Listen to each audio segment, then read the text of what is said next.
And today's class BO chapter 5 विदेशी व्यापार में क्रय विक्रय की शर्तें। हमने लास्ट चैप्टर में चैप्टर शुरू होने से पहले मैं आप लोगों को लास्ट चैप्टर के बारे में कुछ रिवाइज कर देता हूँ।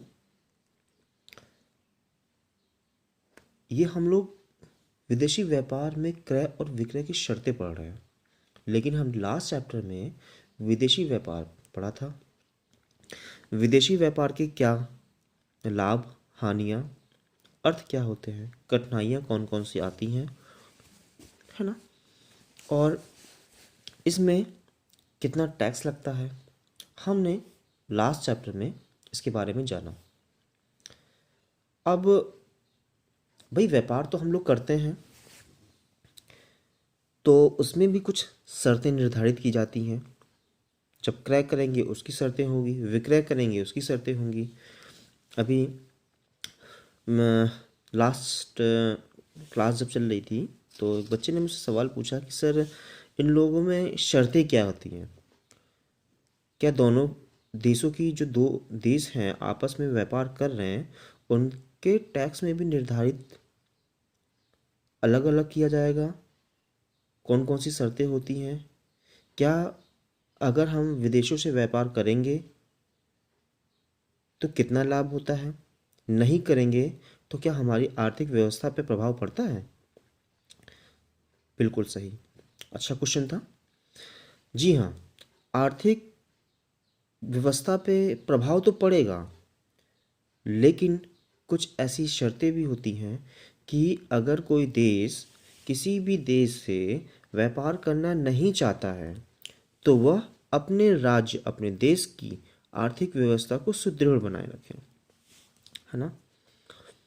उसमें सही उत्पादन का निर्माण करें अपने देश में ही, है ना, निर्माताओं को आकर्षित करें, प्रोत्साहित करें, जिससे कि अधिक से अधिक व्यापार करने में हमारा देश क्रियाशील हो। तो यही हम आज इनकी शर्तें पढ़ेंगे, जानेंगे क्या क्या शर्तें होती हैं। ठीक है, मैं ज़्यादा संक्षेप में नहीं बताऊंगा, क्योंकि संक्षेप में जाएंगे तो फिर महत्व ही ख़त्म हो जाएगा। तो उतना समझना है जितना हमें ज़रूरत है। या किसी भी राष्ट्र के औद्योगिक एवं आर्थिक विकास में विदेशी व्यापार महत्वपूर्ण भूमिका निभाता है। जाहिर सी बात है, देशी व्यापार की भांति विदेशी व्यापार में भी आयातकर्ता, निर्यातक देश के उत्पादक निर्माता अथवा निर्यात अभिकर्ता से माल के क्रय विक्रय संबंधी आवश्यक जानकारी प्राप्त करता है। जब आप कोई भी वस्तु बाजार में जाते हैं खरीदने, तो आप उस के संबंध में आवश्यक जानकारी लेते हैं। अगर कोई वस्तु आपको जो है खुला लेना है, ओपन प्राइस में लेना है, कि मान के चलिए कि ये जो पेन की कॉस्ट है शायद 5 रुपये होगी, एक पेन की कॉस्ट 5 रुपये है और आपने 50 पेन आपको लेना है, मैं कह रहा हूँ 10 पेन भी लेना है, तो 50 तो होगा, लेकिन आप इसमें कुछ शर्तें करेंगे कि मैं भैया आपसे जो है क्रय कर रहा हूँ और मुझको विक्रय कर रहे हैं, थोड़ा तो छूट दीजिए, कुछ तो शर्त निर्धारित कीजिए कि 55 की 45 की पेन दे दीजिए, 48 की दे दीजिए, 2 रुपये कुछ भाई आप, ये मेरी शर्त है, आप मेरे पास 48 रुपये हैं, 48 रुपये में देंगे। तो अगर भाई व्यापार उसको अपना सामान विक्रय करना है तो वो 48 रुपये में 2 रुपये का लॉस तो नहीं होगा फिलहाल उसको, क्योंकि ये पेन जो हम लोग थोक में खरीदते हैं तो इस पेन की कॉस्ट ज़्यादा से ज़्यादा 3 रुपये पड़ती है उन लोगों को।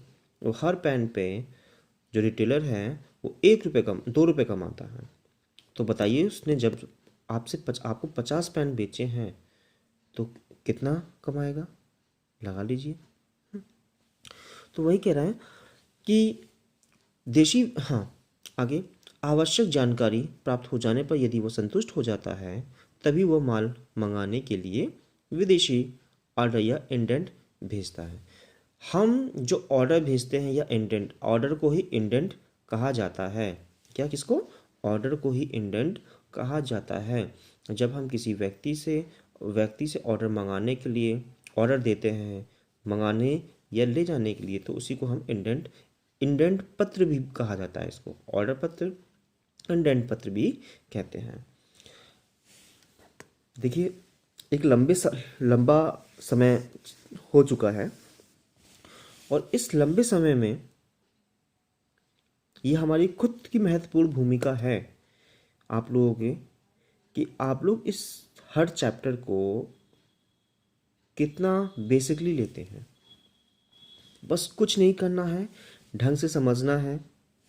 भाई ऑनलाइन क्लास चल रही है तो अब तो फेस टू फेस तो मिलेंगे नहीं, जो भी है ऑनलाइन पे ही है। बस आप लोग इसको, अगर आप ज़्यादा ही महत्वपूर्ण भूमिका अपनी निभाना चाहते हैं हर सब्जेक्ट में, तो हर लेक्चर को थोड़ा सा ध्यान से सुनिए। मैं आप लोगों को रिकॉर्डिंग भी देता हूँ, ऑडियो वीडियो, और इसकी पिक भी देता हूँ, तो आप उसको पढ़िए, समझिए। बस इतना काफ़ी है बेटा इसमें। हाँ, अब इसमें हम लोग शर्तें पढ़ेंगे। शर्तें कौन कौन सी निर्धारित होती हैं, क्योंकि विदेशी व्यापार जो संबंधी शर्तें होती हैं क्रेता और विक्रेता के बीच में निर्धारित होती है। माल की किस्म, दूसरे देश से माल मंगाने अथवा भेजने में समय एवं श्रम दोनों ही अधिक लगते हैं। व्यवसायियों के मध्य पत्र व्यवहार में भी अधिक समय लगता है, इसलिए आवश्यक है कि माल की किस्म के संबंध में पत्र व्यवहार के द्वारा पहले ही निर्णय कर लिया जाए।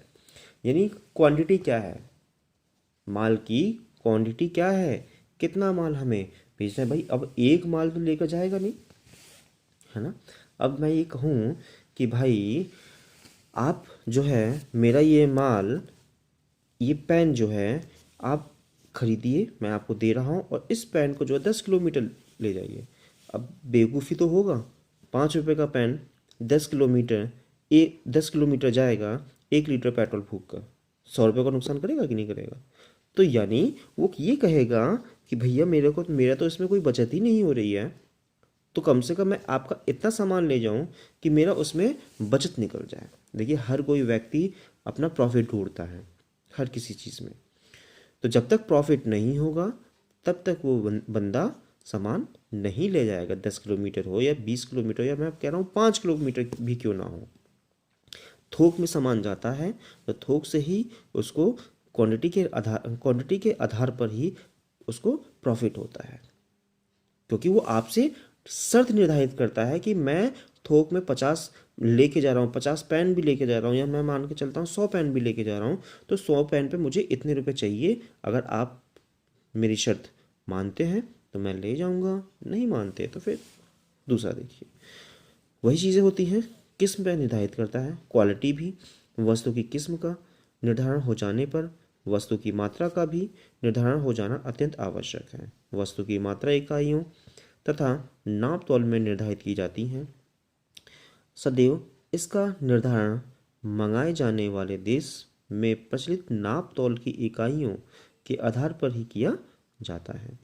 अब वस्तु का मूल्य, भाई वस्तु का मूल्य आपने निर्धारित किया, मैंने अभी कहा ना कि वस्तु के मूल्य के निर्धारित करने के आधार पर ही क्रेता विक्रेता की शर्त मानेगा और विक्रेता क्रेता की शर्त मानेगा।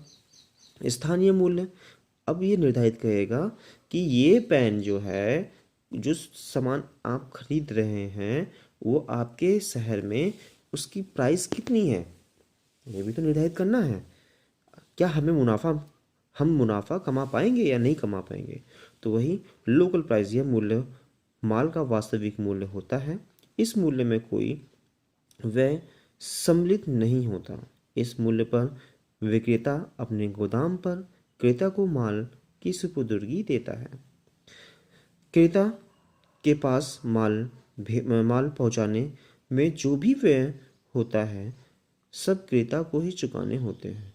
मैंने लास्ट चैप्टर में सुपुर्दगी बताया था, ध्यान रखिएगा। सारी की सारी जिम्मेदारी रेलवे सुपुर्दगी, इंडेंट, है ना, यानी रेलवे अधिकारी अपनी सुपुर्दगी देगा, पूरी की पूरी लिस्ट देगा, और उस पर जो भी व्यय होगा वो कौन चुकाएगा? क्रेता को। विक्रेता नहीं, विक्रेता ने तो माल बेच दिया, उसकी रेस्पॉन्सिबिलिटी खत्म। अब क्रेता की रेस्पॉन्सिबिलिटी बनती है उस सामान को कैसे ले जाएगा। ठीक, अगर क्रेता विक्रेता से कह दे कि भाई मैं आपको ले जा उसको पहुंचाने का सारा व्यय मैं देता हूँ, गाड़ी भाड़ा, मजदूरों का भाड़ा, तो विक्रेता अपनी जिम्मेदारी पर, और ये शर्त निर्धारित करेगा कि अगर कोई भी माल की टूट फूट होती है तो इसके जिम्मेदार आप होंगे, तो ये भी शर्त निर्धारित करना पड़ता है। ठीक है, आगे जहाज एक मूल्य है, जहाज तक मूल्य। अब ये कह रहा है कि जहाज तक मूल्य, भाई चलिए यहाँ से जाना है जहाज तक, मान के चलिए मैटाडोर है, छोटा हाथी है ना, छोटा हाथी से आप माल लेकर जाएंगे कहाँ पर? शिप यार्ड तक। शिप यार्ड तक ले जाएंगे तो वहाँ का प्राइस, यहाँ से गोदाम से शिप यार्ड तक ले जाने का प्राइस कितना है, भाड़ा कितना होगा, वही चीज़ इसमें दर्शाई गई है, तो उसकी भी मूल्य निर्धारित करना आवश्यक होता है। आगे नेक्स्ट पॉइंट कह रहा है कि जहाज लदाई माफ मूल्य, यानी इसमें कह रहा है कि जहाज लदाई, अब ले जाने गोदाम से जहाज तक का भाड़ा, लदाई माफ मूल्य, वो कहेगा कि इस जो मजदूर हैं, क्या नाम, जो मजदूर हैं क्या नाम, जहाज पर माल की जो लदाई करते हैं उसको आप माफ़ कर दीजिए। भाई माफ़ करना ना करना किस पे निर्धारित होता है? विक्रेता पे। तो वो निर्धारित करेगा, और उसमें कहीं ना कहीं वो माफ़ करेगा दिखावटी में, लेकिन वो जोड़ लेते हैं। तो वही बोला है कि इस मूल्य में माल के वास्तविक मूल्य के साथ माल को जहाज तक पहुंचाने एवं लदान तक के समस्त व्यय सम्मिलित होते हैं, जैसे पैकिंग, ढुलाई, रेल से उतराई, बंदरगाह तक पहुंचाने का व्यय, डाक व्यय, निर्यात कर और लदाई व्यय आदि, ये सभी के सभी क्या होते हैं? सम्मिलित होते हैं। और इसका उत्तरदायित्व कौन होता है? विक्रेता। भी मैंने पीछे बताया था कि सारी की सारी जो भी जिम्मेदारियां होंगी क्रेता की होगी, लेकिन जब क्रेता पूरा मूल्य चुका देता है तो जिम्मेदारी किसकी होगी? विक्रेता की होगी। और विक्रेता क्या करेगा? सारा का सारा व्यय जो इंक्लूड करके क्रेता को एक क्या है, सुपुर्दगी सौंप देगा कि ये लिस्ट है, सभी व्यय, माल, भाड़ा सबको जुड़ा है। बस वो कहेगा कि हमने आपको जो है क्या दिखा दिया, जो लदाई है, लदाई मूल्य, ठीक है, बोर्ड प्राइस हमने फ्री कर दिया, माफ़ कर दिया, तो भाई क्रेता खुश हो जाता है। लेकिन वो कहीं ना कहीं वो जो है लदाई मूल्य है वो जोड़ लेता है, हमको पता नहीं चलता है कि जोड़ा है कि नहीं, क्योंकि देखिए पैकिंग मान के चलिए 5 रुपये की पैकिंग बढ़ा देगा 15 रुपये, ढुलाई का 20 रुपये, है ना, 20 था तो 25 रुपये, जो भी माल को जहाज़ तक पहुंचाने का 250 रुपये है तो 250 की जगह क्या बता देगा? 450 रुपये। कराइए कम, 400 रुपये तो कराएंगे। तो ये कहीं ना कहीं इंक्लूड होता है। हम कहते हैं, हम ये सोचते हैं कि हमें डिस्काउंट मिल रहा है, डिस्काउंट नहीं मिलता है। वो क्या होता है कि आपको लॉलीपॉप खिलाया जाता है कि ग्राहक आए हमारे पास और हम इसको डिस्काउंट कहेंगे। और डिस्काउंट देखिए, कोई भी सामान जब खरीदते हैं तो उसका प्राइस बढ़ा देते हैं और कह देते हैं ये फिक्स है भाई, फिक्स है, फिक्स रेट है, और इस पर जो है 20% डिस्काउंट है। अब बताइए, आप फिक्स भी कर रहे हैं, 20% डिस्काउंट करते हैं, क्योंकि विक्रेता को पता है कि अगर क्रेता आता है सामान वस्तु को खरीदने के लिए, वो कहीं ना कहीं इसमें छूट मांगता है, इसीलिए वो अपनी प्राइस बढ़ा कर लिखते हैं और ऊपर से लिखते हैं कि हम इसको 20% डिस्काउंट चल रहा है, आइए और सामान ले जाइए। और ये फिर 20% डिस्काउंट पे कहेगा कि आप 2000 का सामान खरीदेंगे, उस पर जो है 1000 रुपये का प्रॉफिट होगा। 1000 रुपये का प्रॉफिट तो होगा, लेकिन वो 1000 रुपये कहीं ना कहीं आपसे भी लिया जाता है, उसका कोई प्रॉफिट नहीं होता है ना। तो जहाज भाड़ा मुक्त भी हो गया। आगे भाड़ा बीमा मूल्य। भाड़ा बीमा मूल्य क्या है इस मूल्य में माल का मूल्य एवं विक्रेता के गोदाम से विक्रेता के बंदरगाह तक का भाड़ा तथा बीमा व्यय सम्मिलित होता है। यदि जहाज भाड़ा युक्त मूल्य में बीमे की प्रीमियम की राशि और बढ़ा दी जाए तो भाड़ा बीमा युक्त मूल्य ज्ञात हो जाएगा। यानी कि अगर प्रीमियम राशि बढ़ा दिया जाता है तो भाड़ा बीमा युक्त मूल्य ज्ञात हो जाएगा। यानी कि उसका बीमा भी आवश्यक होता है। जहाज का बीमा होगा, जहाज में जो वस्तु जा रही है उसका भी बीमा होगा, जो उसको ले जा रहा है उसका भी बीमा होगा। कहीं ऐसा बीमा इसलिए होता है कि समुद्र के रास्ते जाने पर माल की क्षतिपूर्ति होती है तो उसको बीमा कंपनी क्या करती है, उसका भुगतान करती है। सर्वमुक्त मूल्य, जब माल का विक्रय इस माल पर किया जाता है तब विक्रेता माल को अपने गोदाम से उठाने एवं क्रेता के गोदाम तक पहुंचाने का उत्तरदायित्व अपने ऊपर लेता है। अर्थात माल को क्रेता तक पहुंचने में जितने भी व्यय होंगे वे सब माल के मूल्य में सम्मिलित कर दिए जाते हैं। अभी मैंने यहाँ पे पॉइंट में फर्स्ट पॉइंट में बताया था, यहाँ पे यानी सब कुछ इंक्लूड है, बस वो आपको दिखाया जा रहा है कि फ्री है। जहाज से निकलता मूल्य, अब इसका मतलब क्या है, एक्सशिप प्राइस। इस प्रकार के मूल्य में विक्रेता माल को क्रेता के बंदरगाह तक पहुंचाने का उत्तरदायित्व अपने ऊपर लेता है। क्रेता को माल को जहाजी कंपनी से छुड़ाने के व्यय में लेकर अपने गोदाम तक ले जाने तक के व्यय चुकाने होते हैं। इस मूल्य में भाड़ा बीमा मुक्त मूल्य के साथ जहाज से उतराई का व्यय भी सम्मिलित होता है। यानी कि सारी की सारी चीज़ें उसमें सम्मिलित होती हैं। प्रमाणित गोदाम में मूल्य, यानी गोदाम में जो भी मूल्य रखा गया होगा उसका प्रमाण भी निर्धारित किया जाता है। आयात कर मूल्य, जो आयात कर मूल्य है, ड्यूटी रेट प्राइस होते हैं, ठीक है, उसको फिक्स करके मूल्य के साथ क्रेता के देश का आयात कर तक सम्मिलित होता है। क्रेता को माल बंदरगाह पर प्राप्त हो जाता है तथा अपने गोदाम तक ले जाने का व्यय स्वयं चुकाता है। यानी क्रेता क्या कह रहा है, क्रेता को बंदरगाह, जब बंदरगाह से माल प्राप्त हो जाएगा तो वो अपना क्रय फिर चुकाएगा। यानी कि विक्रेता की जिम्मेदारी अब खत्म हो गई, माल पहुंच गया है उसके बंदरगाह तक, उसके स्थान तक माल पहुंच गया है। अब वहां से रिसीव करने की जिम्मेदारी किसकी होगी, क्रेता की। विदेशी आदेश, फॉरेन ऑर्डर, जब आयातकर्ता माल मंगाने के लिए आदेश सीधा निर्माता अथवा उत्पादक के पास भेजता है तो उसे विदेशी आदेश कहते हैं।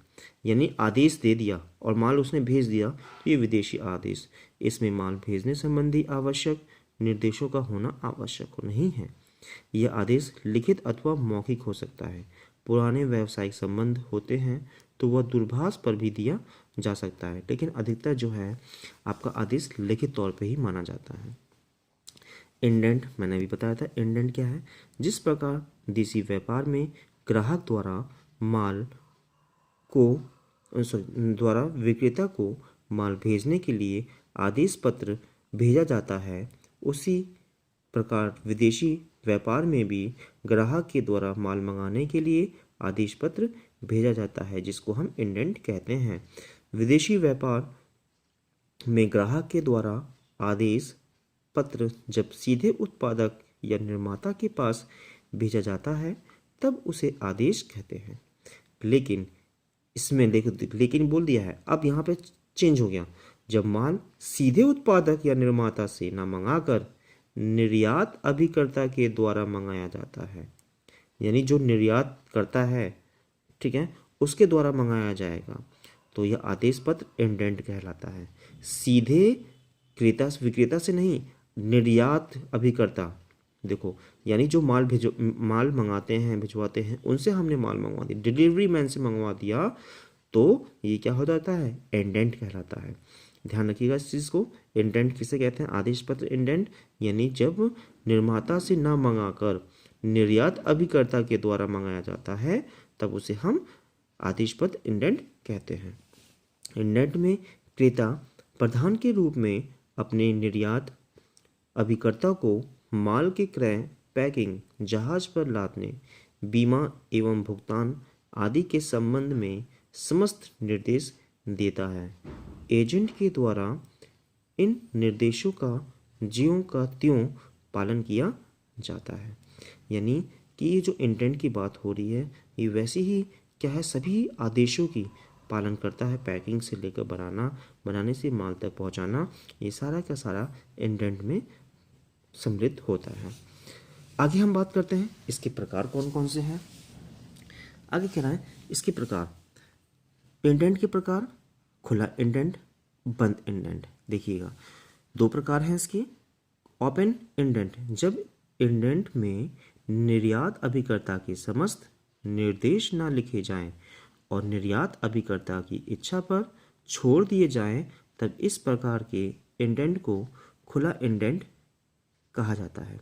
जैसे यदि किसी इंडेंट में माल की किस्म और मात्रा का वर्णन करके शेष समस्त बातें निर्यात अभिकर्ता की इच्छा पर छोड़ दी जाए, अर्थात निर्यात अभिकर्ता शेष बातों को अपनी इच्छा अनुसार पूरा करने का अधिकार हो, तो इसको क्या कहेंगे, खुला इंडेंट कहते हैं। यानी इसमें सिर्फ अपनी इच्छा अनुसार है, आप खुल के कोई भी प्राइस फिक्स कर सकते हैं, आप खुला व्यापार करिए, वो भी क्या है, इंडेंट। वहाँ पे किसी भी निर्देशों का पालन नहीं किया जाता है। बंद इंडेंट, क्लोज इंडेंट, यानी बंद इंडेंट से तात्पर्य उस इंडेंट से होता है जिसमें आयातित माल के संबंध में समस्त निर्देश इंडेंट में अंकित कर देता है तथा निर्यात अभिकर्ता को इंडेंट में वर्णित समस्त निर्देशों का अक्षरशः पालन करना होता है। निर्यात अभिकर्ता अपनी समस्त एवं इच्छानुसार कोई कार्य नहीं कर सकता है। यानी खुले इंडेंट में आपको अपनी इच्छा अनुसार क्या करना है, व्यापार करना है, माल को बेचना है, जैसा भी करना है। लेकिन क्लोज इंडेंट में किसी आपके संबंध में कोई आयातित करता है, उसका क्या होगा, आपके ऊपर प्रभाव होगा और आप अपनी इच्छा अनुसार कोई भी कार्य नहीं कर पाएंगे। इंडेंट में दी जाने वाली मुख्य बातें कौन कौन सी हैं? माल की किस्म, माल की मात्रा, आवरण, पैकिंग व चिन्ह। आवरण, पैकिंग, देखो यहाँ पे क्या है ना कहीं सभी की हेडिंग सेम है। अभी मैंने विदेशी व्यापार की शर्तें बताई थी, उसकी भी हेडिंग सेम है, माल की किस्म, और इंडेंट की भी हेडिंग सेम है। ये नहीं कहता कि हेडिंग सेम है तो हम वही उतार देंगे, थोड़ा तो चेंज होना चाहिए, ठीक है। यह हमने इसके बारे में बताया कि इसके आइटम्स कौन कौन से होते हैं, ठीक है, क्या चिन्ह लगाना चाहिए। किसी भी हर प्रोडक्ट का चिन्ह अलग होता है, ठीक है, हर माल का चिन्ह अलग निर्धारित किया जाता है। और माल की मात्रा कितनी होगी, आवरण, पैकिंग अच्छी होनी चाहिए, मेकअप होना चाहिए उसका, पैकिंग कैसी की गई है, मजबूत की गई है, लंबी की गई है, चौड़ी की गई है, उसके बारे में पता करना आवश्यक होता है। क्या चिन्ह लगाया है, हम भाई ये भी कहेंगे कि हमने ये चिन्ह लगा के भेजा है, आप उसको पहचानिएगा, क्योंकि हो सकता है कई सारे माल जाते हैं जिसमें कि हम लोग अपना माल नहीं पहचान पाते हैं। तो वही कह रहा है कि इंडेंट में वर्णित निर्देशानुसार समस्त पेटियों पर चिन्ह अंकित किए जाते हैं, जिससे एक व्यापारी की समस्त पेटियां सरलतापूर्वक छांटने और पहचानने में सुविधा हो। पेटियों पर यह चिन्ह ऐसी स्याही से अंकित किए जाते हैं जिनका मार्ग में किसी भी प्रकार भी नहीं मिट पाता। ये आज का टॉपिक यहीं समाप्त होता है, ठीक है। कल हम अब जो भी इंडेंट के बारे में है, यानी विदेशी व्यापार की हमने शर्तें पढ़ी, इंडेंट, खुला इंडेंट, बंद इंडेंट, विदेशी व्यापार हमने पढ़ा। और इसमें कुछ ऐसे भी पॉइंट हैं, माल का वहन करना, माल का प्राइस कैसे, जहाज़ों तक माल को ले जाना। मैंने अभी आपको बताया कि जितने भी हेडिंग होगी सबका सेम है, हम यही हेडिंग विदेशी व्यापार में चेंज किया, ठीक है, विदेशी व्यापार की उठाकर हमने इंडेंट में ला दी। तो यहीं पे बोला गया है कि आपको सिर्फ 5 हेडिंग अपने जहन में, 5 हेडिंग मजबूती से आप अपने अकॉर्डिंग देखिएगा, अपने ही अकॉर्डिंग जैसी जो आपको अच्छी लगती है, 5 से 6 हो जाए कोई दिक्कत नहीं है। ये नहीं कि आपको 8-10 लिखना है, 5 लिखिए, 6 लिखिए, लेकिन अच्छा लिखिए। लॉन्ग क्वेश्चन होगा, 6 बढ़ा दो, ठीक है। तो यहाँ पे आपको ज़्यादा से ज़्यादा हेडिंग का यूज़ करना है, 6 7 हो जाए, छोटी छोटी है तो भाई 10 हो जाए, ज़्यादा बड़ी है तो 5 या 6 कर लीजिए, लेकिन सबकी हेडिंग सेम ही है।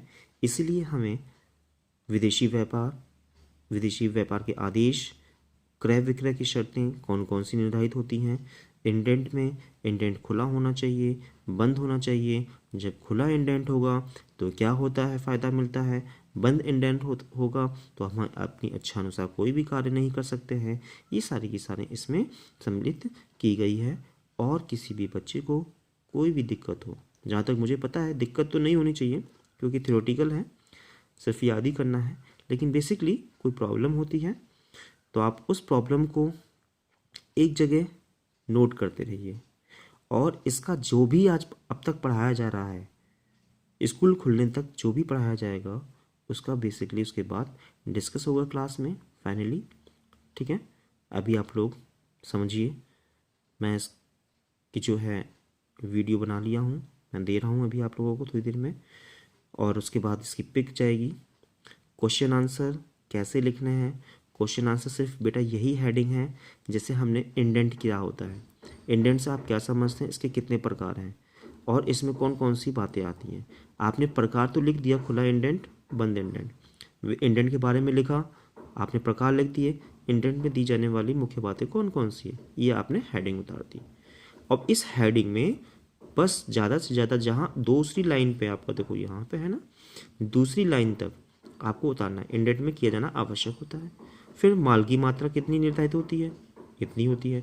आवरण पैकिंग में क्या करना चाहिए, अति आवश्यक है। आवरण क्या है, एक देखो कहीं ना कहीं होगा। ठीक है, ये हो गया।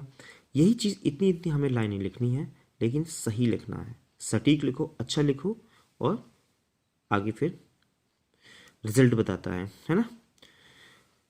चलिए बाय, थैंक यू।